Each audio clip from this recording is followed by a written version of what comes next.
дорого, что в сегодняшнем таком прекрасном вечере картина-портрет, написанная мной и моей супругой Ульяной Гончаровой,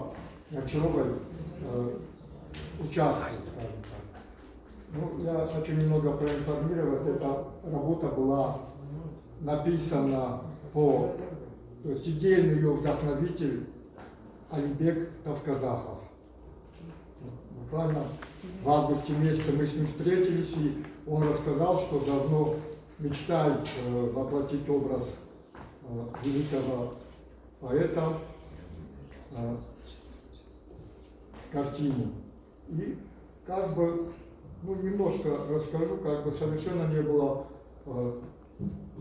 какой-то сложности, какой-то трудности в решении. Я не знаю, насколько работа получилась, насколько она вам нравится, да, но то, как мы пришли к этому, сложности не было, потому что, увидев его образ и вот эту яркую фотографию, всем известную, да, то есть сразу же,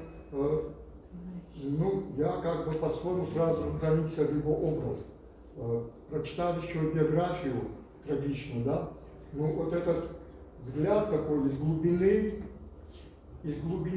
тех времен, вот в сегодняшние наши дни, он меня, конечно, поразил, и мне почему-то это увиделось именно на фоне природы, на фоне гор именно Осетии и вот такого колорита. И мы с супругой как бы совместно работаем, то есть она меня поняла, я ее понял. И мне кажется, что результат, который мы хотели, он у нас получился. Как бы вам судить, что дальнейшее, да, но я, например, как бы другого какого-то решения себе не представляю.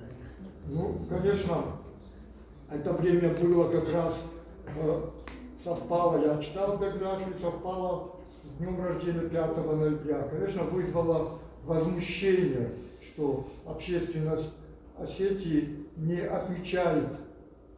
И в этот день, в этот год как бы не было освещения ни в средствах информации. И то, что не отмечается ежегодно этот день. И я думаю, здесь, наверное, есть люди, которые могут на это повлиять и сделать этот день таким же общенациональным праздником, как день рождения Коста. И кроме как